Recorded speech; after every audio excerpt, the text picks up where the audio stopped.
Maya Rodriguez had survived enemy fire in Afghanistan, navigated through hostile territory in Syria, and completed missions that would make most people's blood run cold. But nothing, absolutely nothing, had prepared her for the cruel laughter of teenagers echoing through the cafeteria of Riverside High School. Before we jump back in, tell us where you're tuning in from. And if this story touches you, make sure you're subscribed because tomorrow I've saved something extra special for you.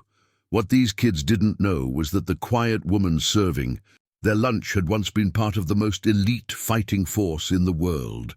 And they were about to learn that some people's patience has limits. The fluorescent lights hummed overhead as Maya clocked in for her third day at Riverside High School. At 34, she was starting over in a way she never imagined.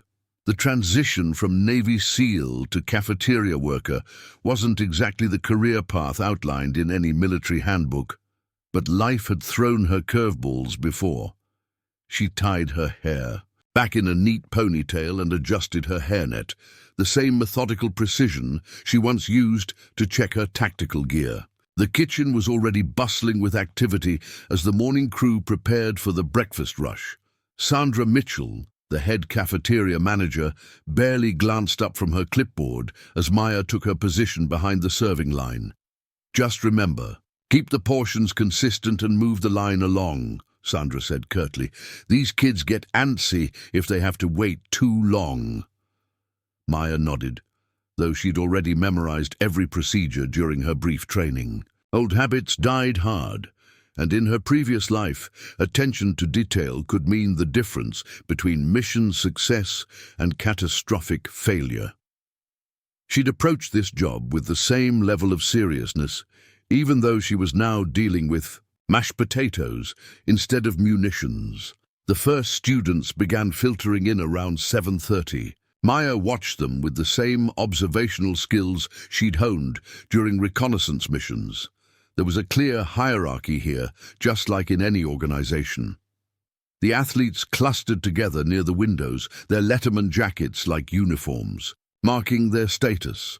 The academic overachievers sat in neat rows, textbooks already open beside their breakfast trays. And then there were the ones who didn't quite fit into any category. The kids who moved through the cafeteria like they were navigating enemy territory of their own. At first, the interactions were routine. Students would approach the serving line, point to what they wanted, and Maya would dish it out with military efficiency. Some said thank you, most didn't. It was the kind of anonymous service work that made her invisible, which was fine by her. After years of high-stakes operations, where every decision carried enormous weight, there was something almost peaceful about the simple task of serving breakfast. But peace, Maya had learned, was usually temporary. It started on Thursday morning, with a group of seniors who called themselves the Riverside Royals, though their kingdom was built more on cruelty than any actual accomplishments. Brandon Whitmore led the pack, a lanky kid with perfectly styled blonde hair and a smile that never quite reached his eyes. His father owned half the commercial real estate in town, and Brandon wore that privilege like armor. "Excuse me," Brandon said as he approached Maya's station, his voice dripping with false politeness. "Could I get extra bacon? I'm still growing." His friends snickered behind him. Maya added 2 additional strips to his plate without comment. She'd dealt with entitled attitudes before. Some of her former commanding officers had made Brandon look like a choir boy. "Thanks, Maya," he said, reading her name tag with exaggerated care. "That's such an interesting name, very exotic." The way he said exotic made Maya's jaw tighten slightly, but she maintained her neutral expression. She'd heard worse in her 20-year military career. "Have a good day," she replied evenly, but Brandon wasn't finished. He lingered at the counter, blocking the line behind him. "So, Maya, what's your story? You seem a little overqualified for cafeteria duty. I mean, you're what, 40? Shouldn't you have figured out your career by now?" Maya was 34, but she didn't correct him. Behind Brandon, his crew of followers, Chelsea Hammond, Tyler Brooks, and Aidan, Pierce watched with the hungry anticipation of predators sensing weakness. "The line is moving," Maya said simply, gesturing to the students waiting behind them. Brandon's smirk widened. "Right, of course. Wouldn't want to keep you from your very important job of scooping food."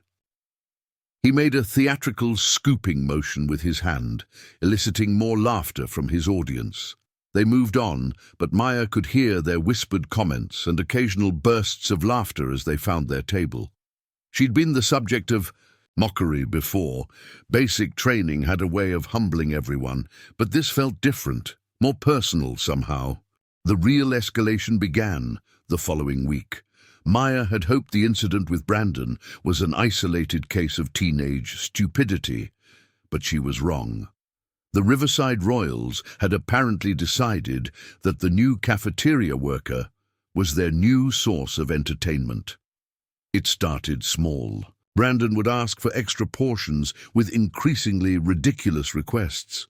"Could you make sure the green beans don't touch the mashed potatoes? I have a very sophisticated palate." Chelsea would pretend to be confused about basic food items. "Oh, what's this brown stuff? It looks like dog food."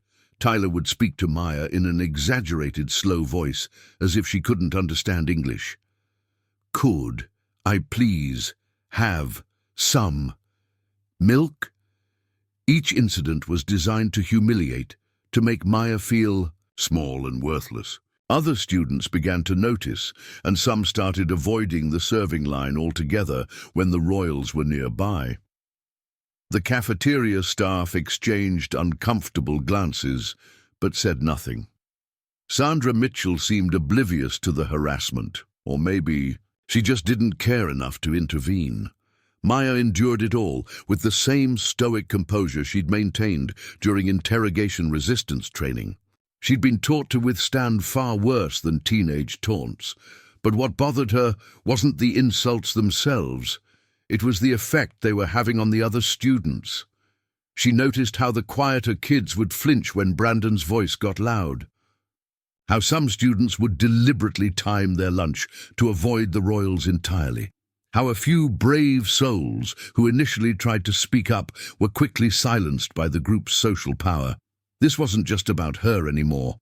It was about creating an environment where bullying was not only tolerated, but celebrated, and that Maya couldn't stomach. The breaking point came on a rainy Tuesday in October. Maya was serving the lunch crowd when she noticed a new student in line, a thin girl with dark hair and thick glasses who looked like she'd rather be anywhere else. Emma Chen had transferred from another school district, and everything about her body language screamed vulnerability. Brandon spotted her immediately. Well, he said loudly enough for half the cafeteria to hear. "Fresh meat." Emma's face flushed red as she tried to make herself smaller. When Emma reached the serving line, Maya gave her an encouraging smile. "What would you like today?" Just a sandwich, please," Emma whispered. Maya prepared the sandwich with extra care, adding a few chips and a cookie to the plate. "There you go. Enjoy your lunch." Emma managed a grateful smile and moved toward the register, but Brandon wasn't done with his performance. "Hey, new girl," he called out. "You know the lunch lady there used to be in the military?" "Yeah, she was. Probably fixing trucks or doing paperwork. Couldn't cut it in the real world, so now she's here serving us." He gestured grandly at Maya. "Say thank you to the nice lady for your handout." The cafeteria had gone quiet, dozens of students watching, to see what would happen next. Emma stood frozen, her tray trembling in her hands, and that's when Maya felt something shift inside her, a cold, calculated anger that she hadn't experienced since her last deployment. The same feeling she'd had when her unit discovered a school that had been destroyed by enemy forces, children's backpacks scattered among the rubble. Brandon was still talking, oblivious to the change in Maya's demeanor. "I mean, it's great that our tax dollars provide jobs for people who can't make it in the private sector. Very charitable of us." Maya set down her serving spoon with deliberate precision. She looked directly at Brandon for the first time since the harassment began, and something in her eyes made him take an involuntary step backward. "Actually," Maya said, her voice carrying easily across the silent cafeteria, "I spent 12 years as a Navy SEAL. 3 tours in Afghanistan, 2 in Syria. I have 17 confirmed kills and a chest full of medals that most people only see in movies." The silence was deafening. Brandon's smirk faltered as the weight of her words sank in. "But you're right about one thing," Maya continued. "I am here serving you, and until 5 minutes ago I was doing it with pride because I believe in service. All kinds of service." She paused, letting her gaze sweep across the room before returning to Brandon. "The question is, what kind of service are you providing to your community?" Brandon opened his mouth to respond, but no words came out. For the first time in his privileged life, he was completely, utterly speechless. Maya turned to Emma, who was still standing frozen with her tray. "Find a seat wherever you'd like," she said gently, "and if anyone has a problem with that, they can discuss it with me after school." The spell broke, and students began moving again, but the atmosphere had fundamentally shifted. Word spread quickly through the halls that the quiet cafeteria worker wasn't who she appeared to be, but Maya knew this was just the beginning. Preparing and narrating this story took us a lot of time, so if you are enjoying it, subscribe to our channel. It means a lot to us. Now back to the story. Brandon Whitmore didn't seem like the type to let a public humiliation slide. And Maya, Rodriguez was about to show him exactly what happened when you pushed a Navy SEAL too far. The news of Maya's military background spread through Riverside High like wildfire. By the end of that Tuesday, her revelation had been twisted, embellished, and transformed into a dozen different versions. Some students claimed she'd been a sniper who could shoot the wings off a fly. Others whispered that she'd been kicked out of the military for being too aggressive. A few insisted she was making the whole thing up to scare Brandon. Principal Jennifer Walsh called Maya into her office first thing Wednesday morning. The office smelled of stale coffee and stress, with motivational posters covering every available wall space. Walsh was a thin woman in her 50s who looked like she'd aged 10 years for every year she'd spent in education. "Ms. Rodriguez," Walsh began, her fingers drumming nervously on her desk, "I've been hearing some interesting stories about yesterday's lunch period." Maya sat straight-backed in the uncomfortable plastic chair, her military posture automatic. "I assume you're referring to my response to student harassment." "That's exactly what I'm talking about." Walsh leaned forward. "Look, I don't know what your background is, and frankly, it's not my business. But we cannot have cafeteria staff making military threats toward students." "I didn't threaten anyone," Maya replied calmly. "I simply corrected a student's misconceptions about my qualifications." Walsh sighed heavily. "Maya, I understand you might have felt embarrassed by Brandon's comments, but these kids, they're just being kids. Teenagers test boundaries. It's what they do." Maya's expression didn't change, but something cold flickered in her eyes. "Are you telling me that systematic harassment is acceptable behavior that should be tolerated?" "I'm telling you that we need to handle these situations through proper channels. If you have a complaint about student behavior, you file a report with me. You don't intimidate them with stories about combat experience." Maya stood up, her movement precise and controlled. "Principal Walsh, with respect, I spent 12 years protecting people who couldn't protect themselves. I didn't do it by filing reports." "Well, you're not in the military anymore," Walsh snapped, her patience wearing thin. "This is a school, not a battlefield. I'm giving you a warning this time, but if there are any more incidents—" "There won't be," Maya interrupted. "At least not from my end." She left Walsh's office, knowing she was walking a tightrope. One more complaint, and she'd be looking for another job. But as she returned to the cafeteria, she also knew that backing down wasn't in her nature. The lunch crowd that day was different. Students kept stealing glances at Maya, whispering among themselves. Some seemed awed, others skeptical. A few of the quieter students, the ones who'd been suffering in silence, looked at her with something approaching hope. Brandon and his crew were notably absent from the cafeteria that day. Maya later learned they'd gone off campus for lunch, probably plotting their next move. She knew boys like Brandon, privileged, entitled, and unused to being challenged. They didn't handle public humiliation well. Emma Chen, the transfer student who'd been Brandon's target the day before, approached Maya's station with obvious nervousness. "Ms. Rodriguez," she said quietly, "I just wanted to say thank you for yesterday." Maya smiled as she prepared Emma's lunch. "You don't need to thank me. How are you settling in at Riverside?" Emma's face darkened. "It's challenging. Some of the students here are different from what I'm used to." "Different how?" "More aggressive. I guess.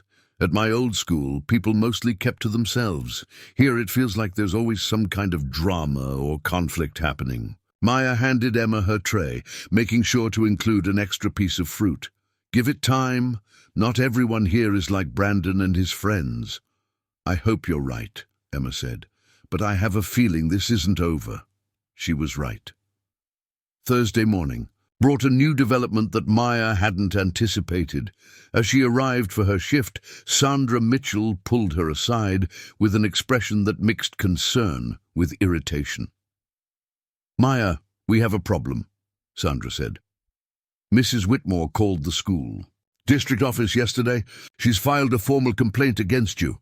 Maya's stomach dropped. Brandon's mother was getting involved. Never a good sign. "What kind of complaint?"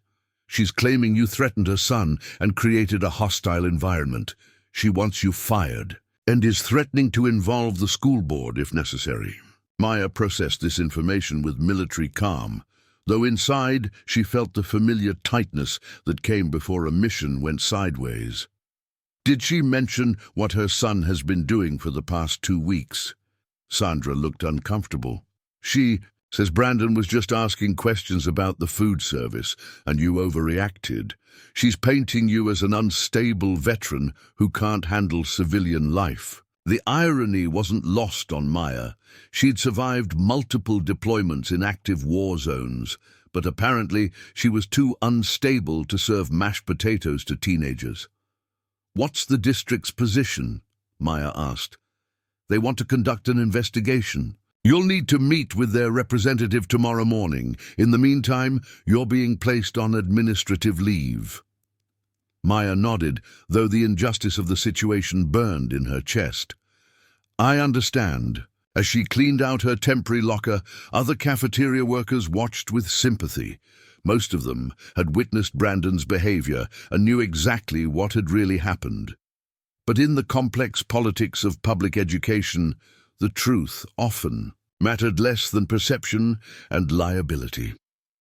Maya was walking to her car when she noticed a group of students gathered near the flagpole. As she got closer, she recognized several faces, students who'd been targets of the Riverside Royals harassment campaign. Emma Chen was among them, along with Marcus Washington, a sophomore who'd been getting picked on for his studious nature, and Sophia Martinez, a junior who'd committed the crime of being more interested in debate team than social media. "Ms. Rodriguez," Emma called out, "we heard what happened. This isn't fair." Maya approached the group, curious about what they were planning. "What's going on here?" Marcus stepped forward, his usual nervous demeanor replaced by determination. "We're organizing a petition. Students who've witnessed Brandon's behavior are signing statements about what really happened. We're also documenting all the incidents of harassment that have happened this year," Sophia added. "Not just with you, but with other students too. Brandon and his friends have been getting away with this stuff for months." Maya felt a surge of pride looking at these kids. They were scared, but they were standing up anyway. It reminded her of some of the bravest soldiers she'd served with, people who did the right thing even when it was dangerous. "That's very admirable," Maya said, "but you need to be careful. People like Brandon don't like being challenged, and they have resources you don't. We know, Emma said. But we also know that if we don't stand up now, it's just going to get worse. You showed us that. It's possible to fight back. Over the next few hours, Maya watched from a distance as word spread about the student petition. By evening, over 60 students had signed statements supporting Maya and detailing incidents of harassment they'd witnessed or experienced. The Yales movement had taken on a life of its own, and Maya realized she'd accidentally started something much bigger than a simple workplace dispute. But she also knew that Brandon's family wouldn't take this challenge lying down. The Whitmores had money, influence, and a reputation to protect. They would escalate this situation, and Maya needed to be ready for whatever came next. That evening she sat in her small apartment and pulled out a box she hadn't opened in months. Inside were her military medals, commendations, and service records. If the Whitmores wanted to question her character and stability, she'd give them a comprehensive picture of exactly who they were dealing with. Maya Rodriguez had never backed down from a fight when the stakes mattered. And looking at those brave students who'd stood up for her today, she realized the stakes had never been higher. The district investigation meeting was scheduled for Friday morning at 9 a.m. in the administrative building downtown. Maya arrived, 15 minutes early, dressed in her most professional attire, a crisp navy blazer that reminded her of her dress uniform. She carried a manila folder containing her military service records, commendations, and character references from former commanding officers.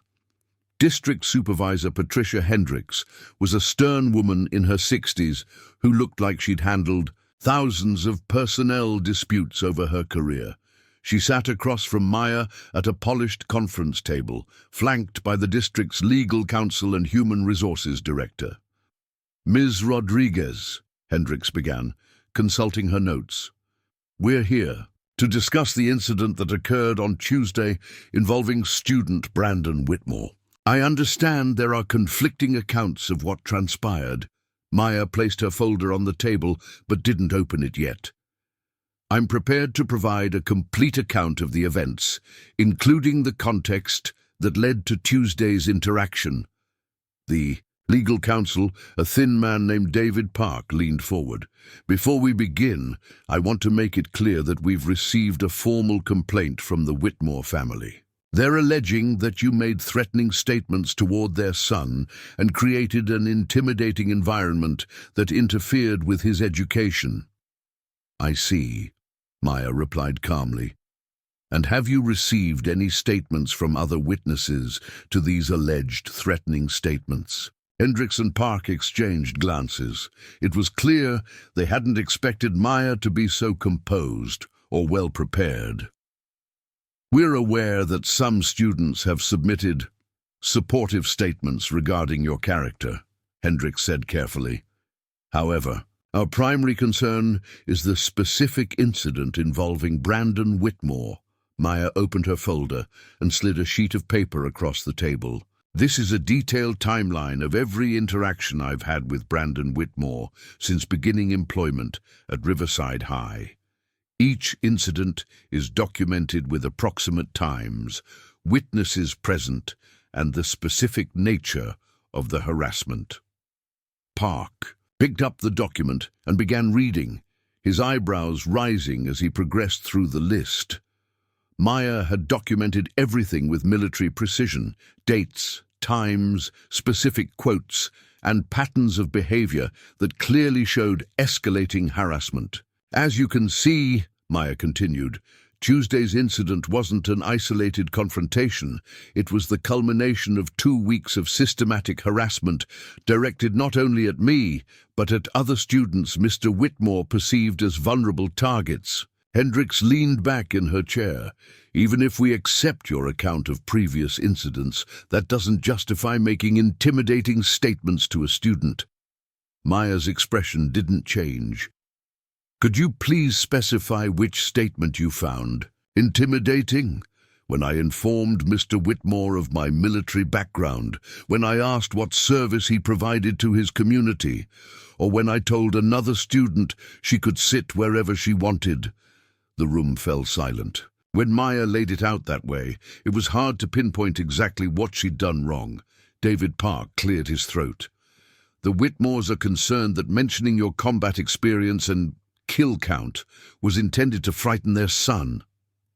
Maya reached into her folder again and produced a stack of documents. These are my military service records, commendations and fitness reports covering 12 years of active duty. They document my psychological evaluations, leadership assessments, and character references from superior officers. You'll note that in 12 years of service, including 3 combat deployments, I never received a single disciplinary action for inappropriate behavior or failure to follow protocols. She slid another document across the table. This is a letter from Colonel James Morrison, my former commanding officer, written yesterday. He states, and I quote, "Staff Sergeant Rodriguez exemplified the highest standards of military bearing and civilian interaction throughout her service. Her conduct was consistently professional, measured, and appropriate to the situation at hand." Hendricks picked up the letter and read it silently. Maya could see her reassessing the situation. Furthermore, Maya continued, "I'd like to address the characterization of my response as threatening. In civilian terms, I simply corrected a student's misconceptions about my background and qualifications. In military terms, I provided accurate intelligence to counter enemy disinformation. At no point did I threaten violence, make personal attacks, or behave in a manner inconsistent with professional standards."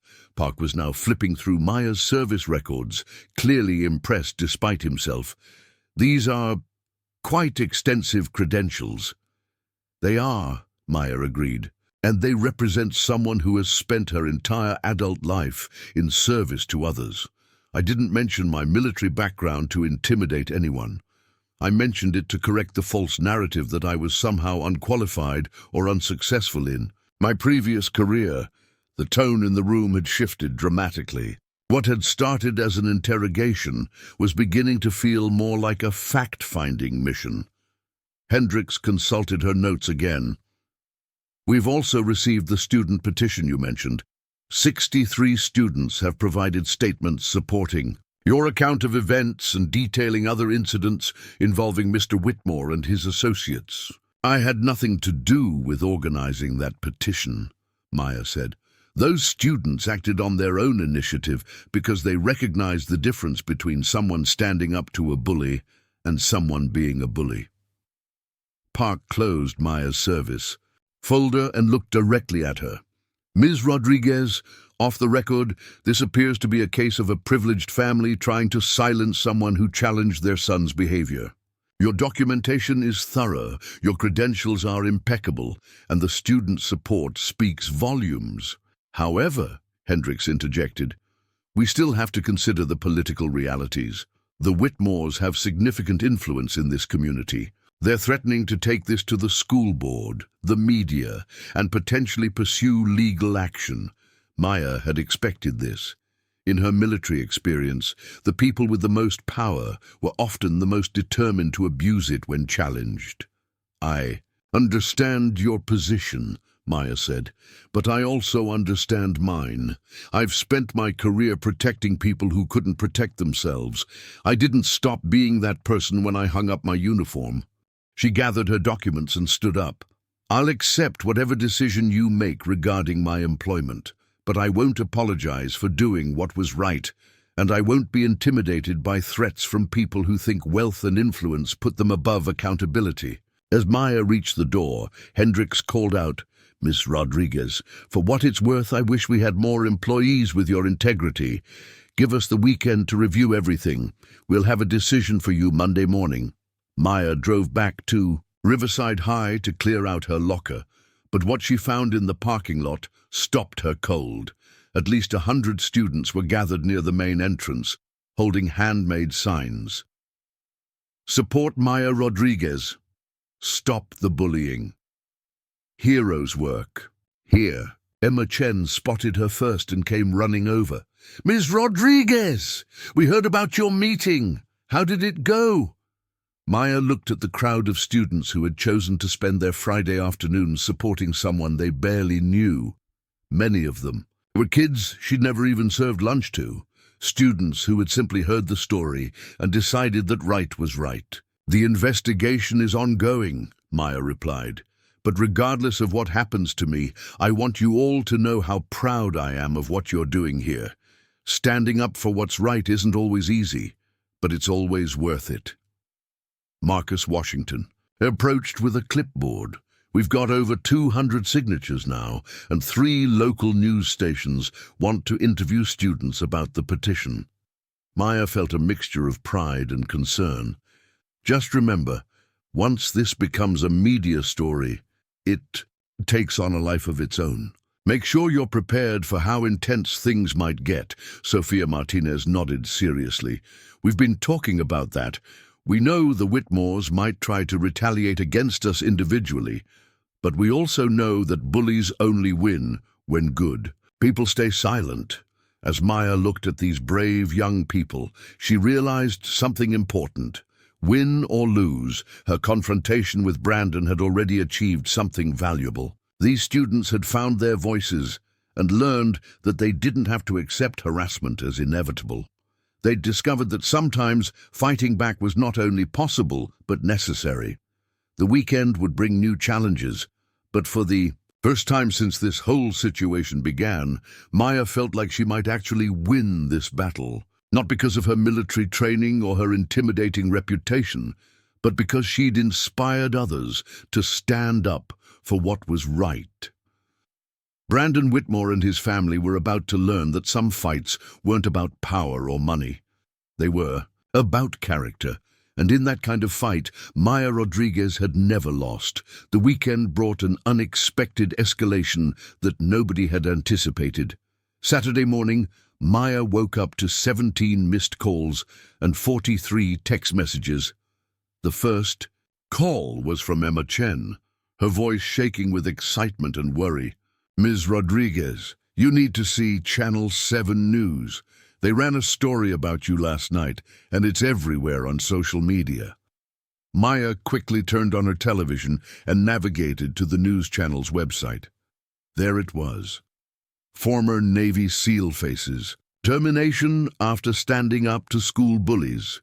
The reporter, Jessica Kim, had interviewed several Riverside High students and presented a compelling narrative about systemic harassment being ignored by school administration until a decorated veteran intervened. But the story had taken on dimensions Maya hadn't expected.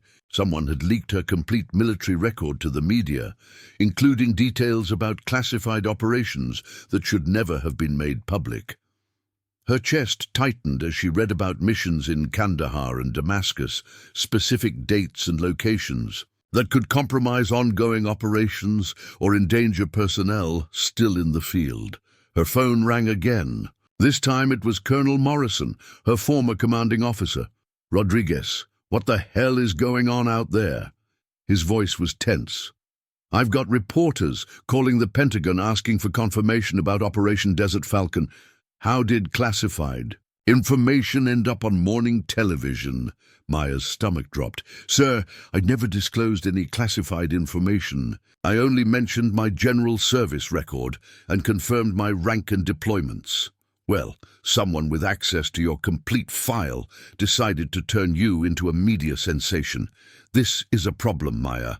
A big one. I've got investigators from 3 different agencies asking questions about information security breaches." After ending the call with Colonel Morrison, Maya realized she was no longer just fighting for her job at a high school cafeteria.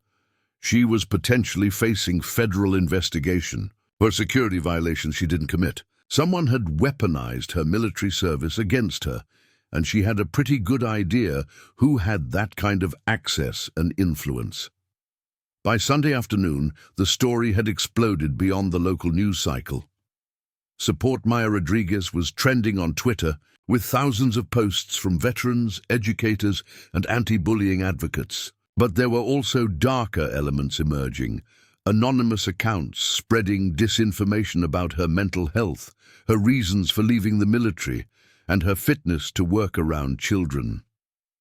Maya recognized the tactics immediately. This was information warfare, designed to overwhelm and discredit her before she could respond effectively. It was sophisticated, well-funded, and ruthless, the kind of campaign that required significant resources and professional expertise. Her suspicions were confirmed when she received an unexpected visitor Sunday evening. Detective Lisa Harper from the county sheriff's office knocked on her door with an expression that mixed sympathy with professional concern. "Ms. Rodriguez, I need to ask you some questions about threats that have allegedly been made against the Whitmore family." Maya invited Detective Harper inside, her military training automatically cataloging exits and potential defensive positions. "What kind of threats?" Harper consulted her notebook. "According to Mrs. Catherine Whitmore, she's received several anonymous phone calls and emails containing specific details about her family's daily routines, her husband's business schedule, and her son's activities. The messages allegedly reference your military training and suggest that the family should be careful about continuing their complaint against you." Maya felt the cold fury that she'd learned to control during interrogation resistance training. "Detective Harper, I have made no threats against anyone. I haven't contacted the Whitmore family in any way, and I certainly haven't engaged in surveillance or intimidation tactics."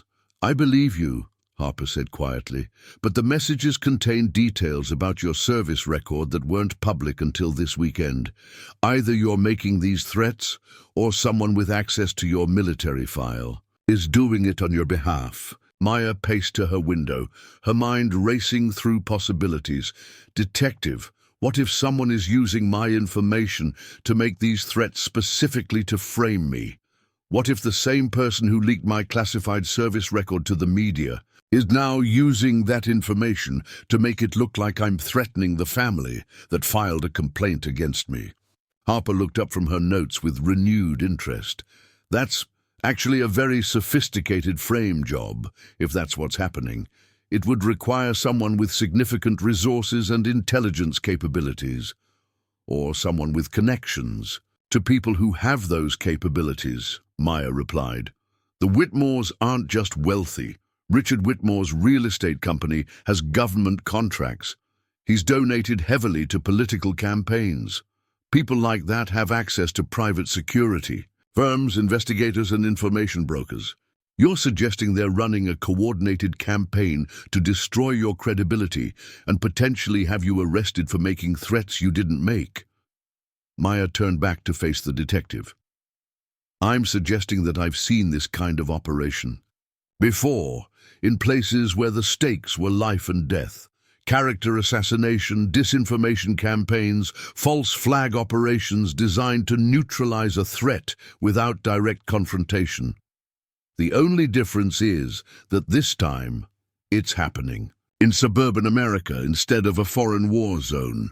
Detective Harper closed her notebook and studied Maya carefully. "You know, I served 8 years in the army before becoming a cop. I recognize the signs of someone who's been through real combat. You don't have the profile of someone who makes anonymous threats.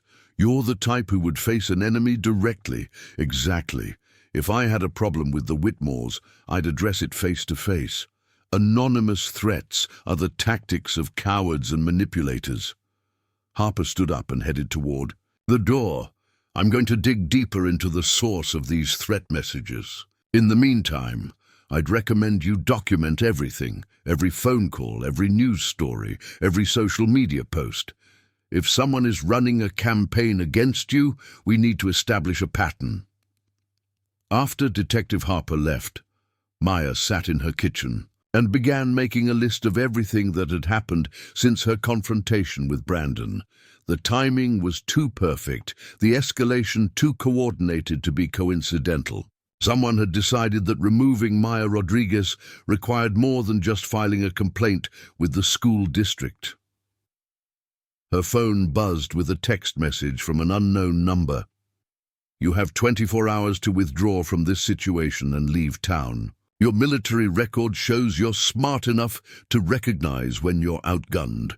Maya stared at the message for a long moment, then screenshot it and added it to her growing file of evidence. She'd received similar threats in Afghanistan from insurgents who thought they could intimidate American forces into abandoning their missions. They'd been wrong then, and whoever sent this message was wrong now. Maya Rodriguez had spent 12 years learning how to fight enemies who used deception, intimidation, and superior resources to achieve their objectives. She'd faced down terrorists, warlords, and enemy combatants who thought their cause justified any tactic, but she'd never faced anything quite like this. An enemy who looked like a respectable suburban family while employing the kinds of psychological warfare techniques usually reserved for international espionage. The Whitmores had turned her own service record into a weapon against her, leaked classified information to the media, and were now framing her for crimes she didn't commit. It was brilliant, ruthless, and completely illegal. As Maya began preparing her counterattack, she realized that Brandon Whitmore's bullying had been just the opening move in a much larger game. His family hadn't just been protecting their son's reputation, they'd been protecting a system that allowed people like them to operate without consequences. But they'd made one critical mistake. They'd chosen to fight someone who had spent her entire adult life learning how to win against impossible odds. And Maya Rodriguez was about to show them exactly what happened when they picked a fight with the wrong veteran. The real battle was just beginning. Monday morning arrived with an unexpected twist that would change everything. Maya was preparing for her scheduled meeting with the school district when Detective Harper called with urgent news. "Maya, you need to get down to the station immediately. We've made a breakthrough in the threat investigation, and you're going to want to see this." At the sheriff's office, Harper led Maya into a small conference room where computer screens displayed email headers, phone records, and digital forensics reports. "Remember how you suggested someone was running a coordinated campaign against you?" Harper began. "You were right, but it's bigger than we thought. The anonymous threats against the Whitmore family? They came from a cybersecurity firm called Blackstone Digital Solutions." Maya studied the evidence spread across the table. "Never heard of them. Most people haven't. They specialize in reputation management, opposition research, and what they euphemistically call digital crisis resolution. Their client list includes politicians, Fortune 500 companies, and wealthy individuals who need problems to disappear quietly." Harper pulled up a contract on her laptop screen. "This is where it gets interesting. Blackstone was hired 3 days ago by someone using a shell company called Mountain View Holdings LLC. The contract specifically mentions neutralizing a security threat at Riverside High School through coordinated information warfare." Maya felt the pieces clicking into place. Mountain View Holdings, that's got to be connected to the Whitmores somehow. We thought so too. Turns out Richard Whitmore is listed as the registered agent for Mountain View Holdings. He established the company 6 months ago, ostensibly for real estate investments, but the only activity we can find is this contract with Blackstone Digital. Maya examined the contract details, noting the sophisticated language and operational scope. "This isn't just about getting me fired. Look at this. Media manipulation, social media management, law enforcement liaison, and target elimination through reputation destruction. They were planning to completely destroy my life." Detective Harper nodded grimly. The leaked classified information, the social media disinformation campaign, even the anonymous threats against their own family, it was all part of a coordinated operation designed to make you look like an unstable veteran who posed a genuine threat to the community. "How did you uncover all this?"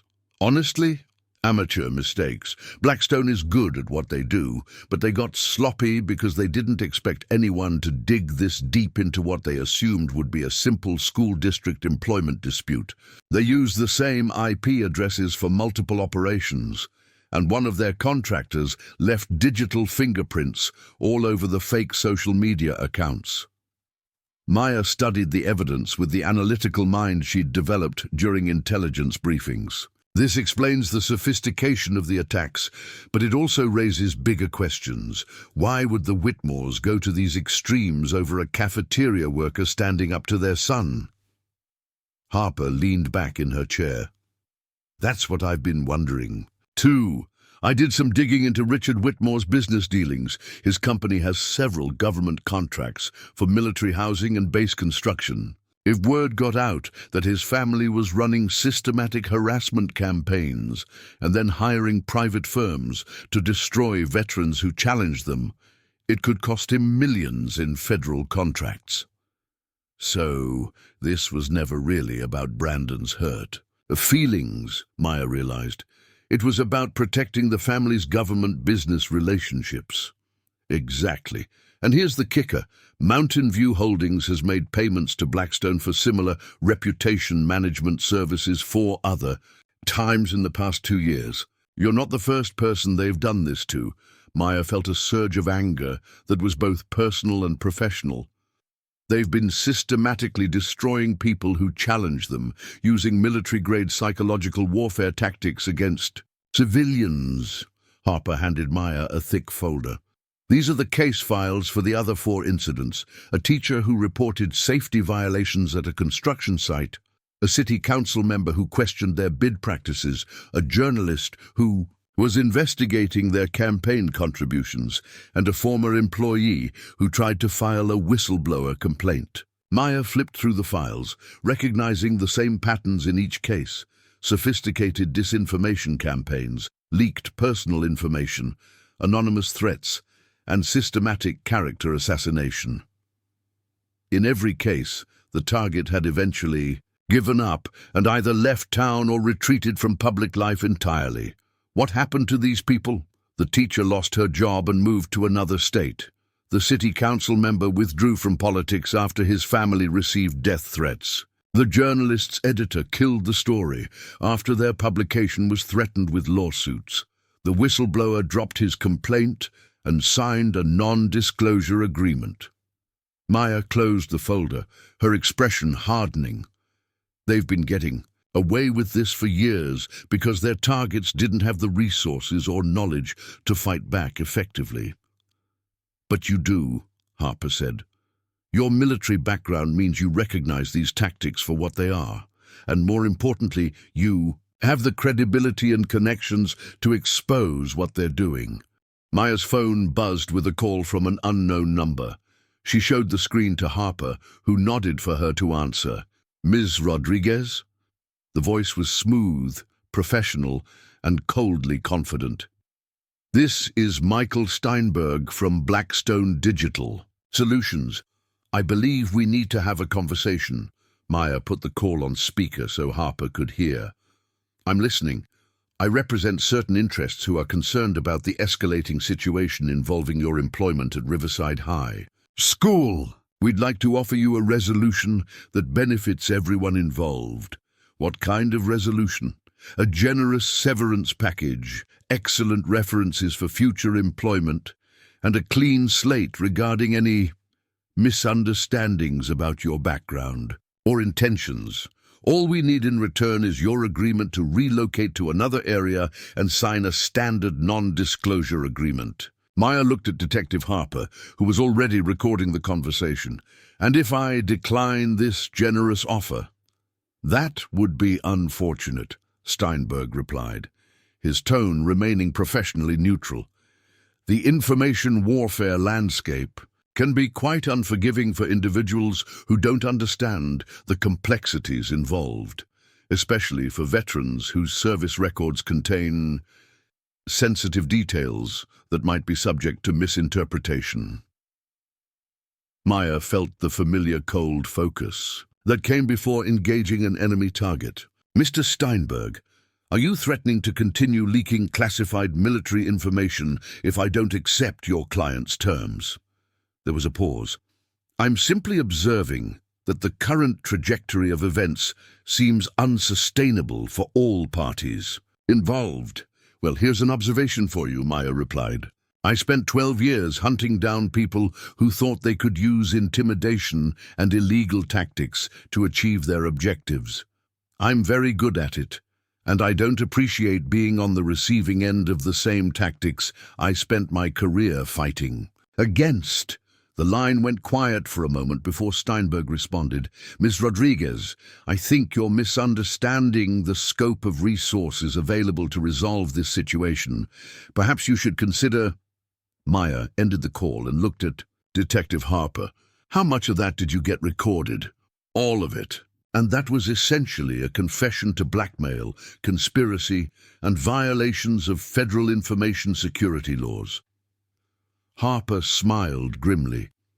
Mr. Steinberg just made our case for us. Maya stood up, her military bearing returning in full force.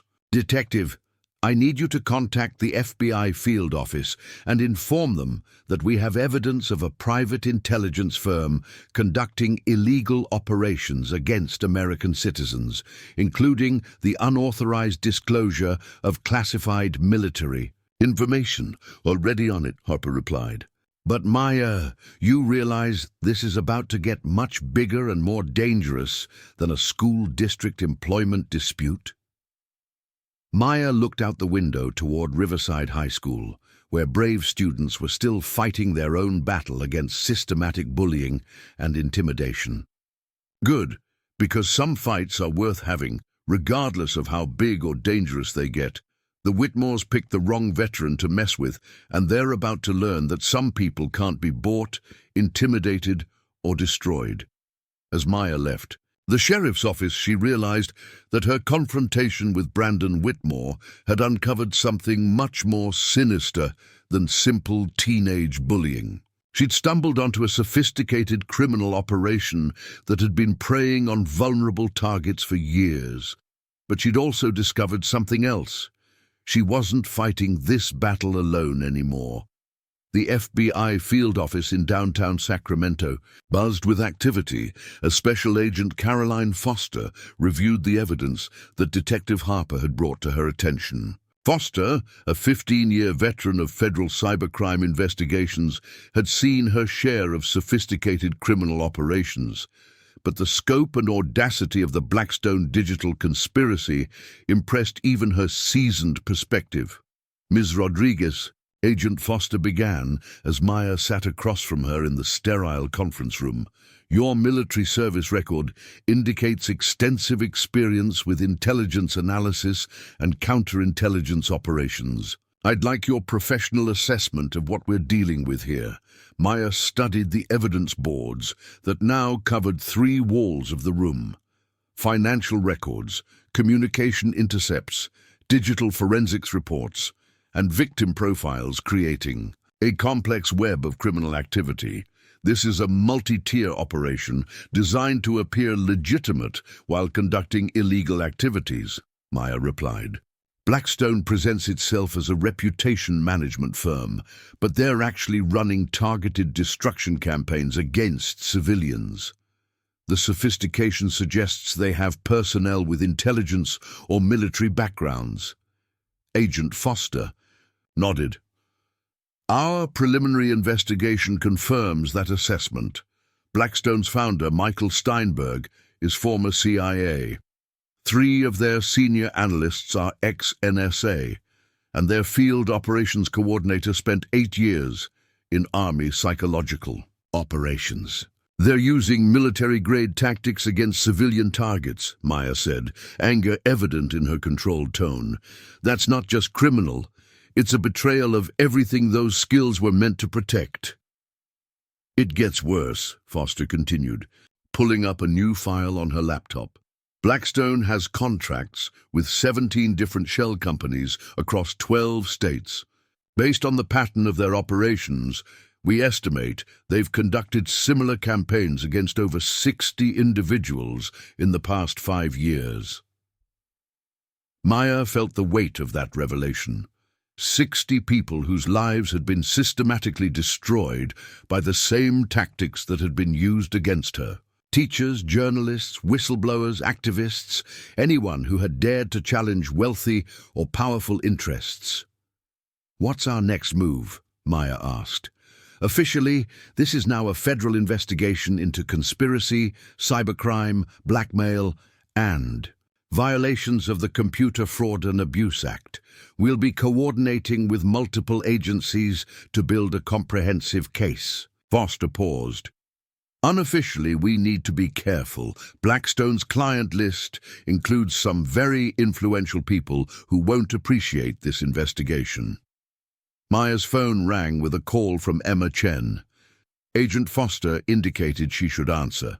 "Ms. Rodriguez," Emma's voice was tight with worry, "something's happening at school. Principal Walsh called an emergency assembly, and there are rumors that the district is going to make an announcement about your case." Maya looked at Agent Foster, who quickly pulled up the local news website on her computer. The headline made. Maya's stomach drop. "Riverside High School faces federal investigation after veteran employee makes terrorist threats." "That's impossible," Maya said. "The FBI investigation just started. How did this get to the media so quickly?" Agent Foster was already on her phone with her supervisor. After a brief, tense conversation, she turned back to Maya with a grim expression. "Blackstone anticipated our investigation. They've launched a preemptive media campaign painting you as a mentally unstable veteran who's now under federal investigation for making terrorist threats. They're trying to discredit you before our evidence becomes public." Maya watched as the false narrative spread across multiple news outlets in real time. Social media accounts that had been dormant for months suddenly activated to spread disinformation about her mental health, her military service, and her alleged threats against the school district. This is exactly what they did to their previous targets, Maya realized. They used the investigation itself as evidence of wrongdoing, even when the investigation is about their own criminal activity. Agent Foster's phone buzzed with an urgent message. "We have a problem. Richard Whitmore just held a press conference announcing that his family is filing a federal lawsuit against you for harassment, defamation, and intentional infliction of emotional distress. He's claiming that your radical supporters have been threatening his business and his son's safety." Maya watched the press conference on Agent Foster's computer. Richard Whitmore stood behind a podium, flanked by expensive lawyers, presenting himself as a concerned father protecting his family from a dangerous veteran. He spoke with practiced sincerity about the need for better mental health screening for school employees and the dangers of hiring military personnel who hadn't properly transitioned to civilian life. "He's good," Maya admitted reluctantly. "He's using every stereotype about troubled veterans to make himself look like the victim. It's a sophisticated operation," Agent Foster agreed. "But he's also making mistakes. Look at this." She pulled up financial records on her screen. The lawsuit was filed by Morrison, Klein and Associates, one of the most expensive legal firms in the state. Their retainer fee alone is more than most people make in a year. But according to Whitmore's tax records, his company has been struggling financially for the past 18 months. Maya studied the financial documents. "So where's the money for this legal campaign coming from?" "That's what we're trying to figure out. Blackstone's services don't come cheap either. Based on the scope of their operations against you, we estimate the cost at over $200,000 so far.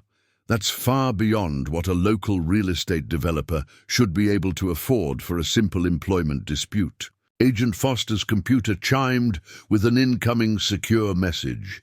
As she read it, her expression grew increasingly concerned. "Maya, we just received intelligence that Blackstone has been conducting active surveillance on the students who organized the petition supporting you. They have detailed profiles on Emma Chen, Marcus Washington, Sophia Martinez, and 12 other students. Maya felt a surge of protective fury. They're targeting children now. It appears so. The surveillance includes photographs taken near their homes, school schedules, family information, and social media monitoring.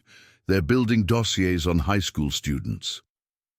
Maya stood up, her military training shifting into combat mode. Agent Foster, these kids put themselves at risk to support me. I won't let them become collateral damage in Blackstone's war games. I understand your concern, but you need to be careful. Any action you take now will be scrutinized and potentially used against you in both the criminal investigation and the civil lawsuit. Maya's phone rang again. This time it was Detective Harper. Maya, you need to know that Brandon Whitmore was just arrested for assaulting Emma Chen in the school parking lot.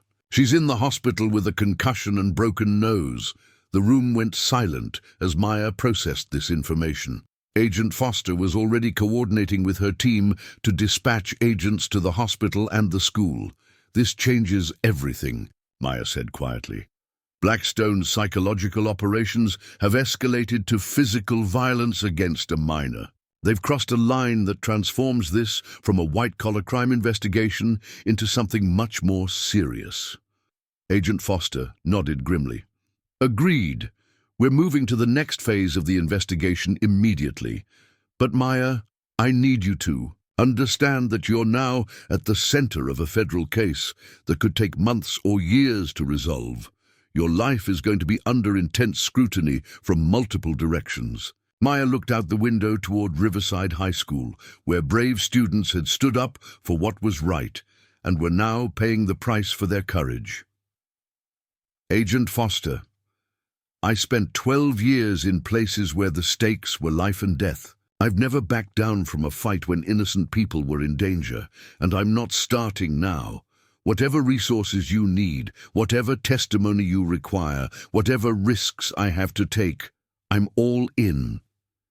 Agent Foster studied Maya's expression and recognized the look of a warrior who had found her mission. In that case, let's go destroy these bastards. As Maya left the FBI office, she realized that her simple confrontation with a bullying teenager had evolved into something much larger. A battle against a criminal conspiracy that preyed on anyone who dared to challenge power and corruption. But she also knew that for the first time since leaving the military, she was fighting for something that truly mattered. Emma Chen and the other students had shown incredible courage in standing up for what was right. Now it was Maya's turn to show them what a real warrior looked like when she stopped holding back. 3 months later, the federal courthouse in Sacramento was packed with media, law enforcement officials, and supporters as the largest cybercrime conspiracy case in the state's history reached its conclusion. Maya Rodriguez sat in the front row of the gallery, no longer the quiet cafeteria worker who had simply wanted to serve lunch and be left alone. The transformation had been remarkable to witness. As the FBI investigation had unfolded, Maya had become the key witness in a case that exposed a criminal network spanning multiple states and involving dozens of powerful individuals who had paid Blackstone Digital Solutions to destroy their enemies. Agent Foster stood at the prosecution table as the judge prepared to deliver the sentences. The evidence had been overwhelming. Financial records, communication intercepts, victim testimonies, and digital forensics that painted a clear picture of a sophisticated criminal enterprise masquerading as a legitimate business. Michael Steinberg, Blackstone's founder, sat at the defense table, looking nothing like the confident operative who had tried to intimidate Maya over the phone. The weight of 17 federal charges had stripped away his professional composure, leaving him looking like what he truly was, a criminal who had used his intelligence training to prey on innocent civilians. Mr. Steinberg, Judge Patricia Chen began, her voice carrying the authority of decades on the federal bench.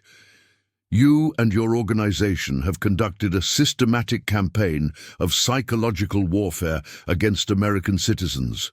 You have weaponized advanced intelligence techniques against teachers, journalists, whistleblowers, and anyone else who dared to challenge your client's interests. Maya watched as the judge continued, detailing the scope of Blackstone's crimes.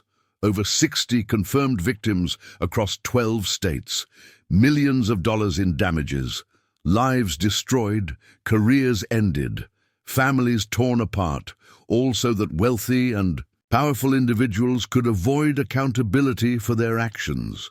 The court finds that your actions represent not just criminal behavior, but a fundamental betrayal of the oath you took when you first served your country in the intelligence community. You have perverted the skills and knowledge you gained in service to America and used them to attack the very citizens you once swore to protect. The judge sentenced Steinberg to 25 years in federal prison without the possibility of parole. His associates received sentences ranging from 8 to 15 years. Blackstone Digital Solutions was officially dissolved, its assets seized to compensate victims. But the Whitmores had faced consequences that went far beyond criminal prosecution. Richard Whitmore's real estate empire had collapsed when his government contracts were terminated and his business partners fled. The family had been forced to sell their mansion and most of their assets to cover legal fees and civil settlements. Catherine Whitmore had filed for divorce and moved across the country with their daughter, leaving Richard to face the consequences of his actions alone. Brandon Whitmore, now 18, had been expelled from Riverside High and charged as an adult for his assault on Emma Chen. The golden boy, who had once terrorized students with impunity, was now facing 2 years in county jail and had been rejected by every college he'd applied to after his criminal record became public. As Maya left the courthouse, she was approached by Emma Chen, who had recovered fully from her injuries and had become something of a local hero for her courage in testifying against Brandon. The shy transfer student had transformed into a confident young woman who now served as president of Riverside High's anti-bullying coalition. "Ms. Rodriguez," Emma said, her voice strong and clear, "I wanted to thank you one more time, not just for standing up to Brandon, but for showing all of us that sometimes fighting back is the only way to create real change." Maya smiled, remembering the frightened girl who had trembled while carrying her lunch tray just months earlier. "You did that yourself, Emma. I just gave you permission to find the courage that was already there." They were joined by Marcus Washington and Sophia Martinez, along with dozens of other Riverside High students who had come to witness the conclusion of the case. These young people had learned lessons about justice, courage, and standing up for what's right that no classroom could have taught them. "What's next for you?" Sophia asked. Maya looked back at the courthouse where justice had finally been served, then at the group of students who had become her unlikely allies in this fight.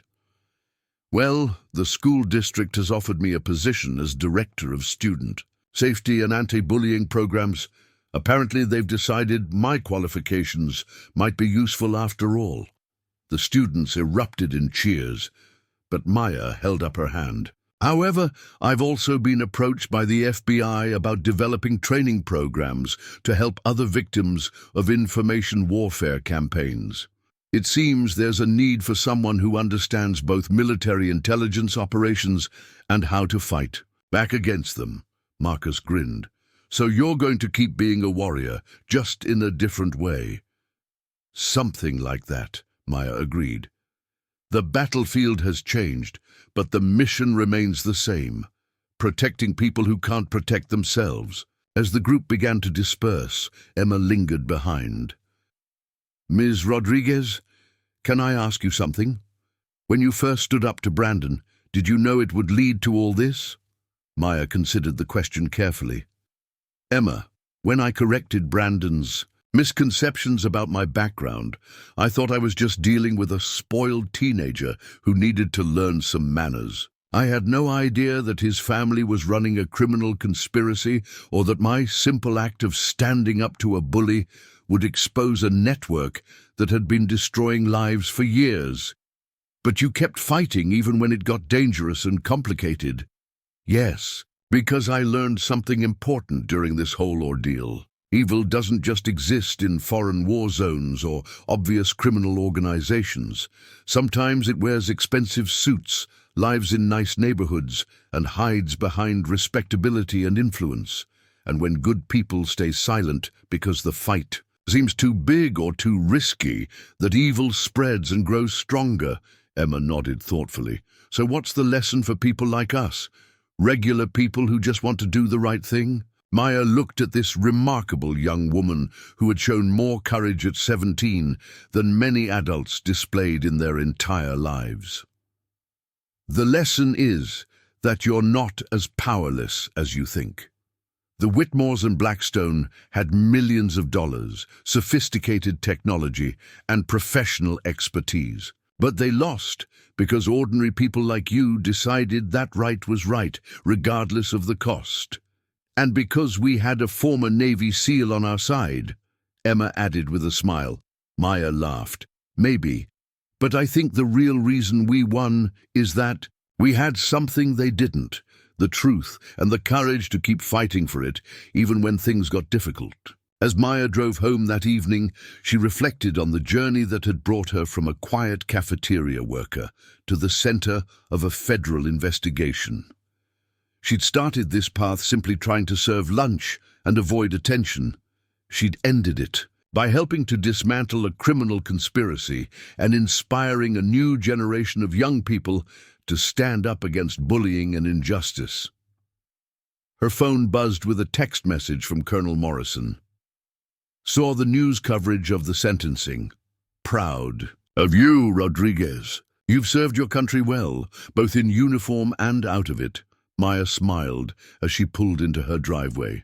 Tomorrow she would start her new job at Riverside High, working to create systems that would prevent other students from experiencing what Emma and her friends had endured. Next week, she would begin training with the FBI to help other victims of information warfare fight back against their attackers. The bullies had lost, but more importantly, the victims had learned they didn't have to stay victims. And sometimes, Maya reflected, that was the most important victory of all. Maya Rodriguez had come to Riverside High School as a woman looking for a fresh start after military service. She was leaving as someone who had discovered that her real mission, protecting the innocent and fighting for justice, had never actually ended. It had just moved to a different battlefield. Up next, you've got 2 more standout stories right on your screen. If this one hits the mark, you won't want to pass these up. Just click and check them out. And don't forget to subscribe and turn on the notification bell so you don't miss any upload from us.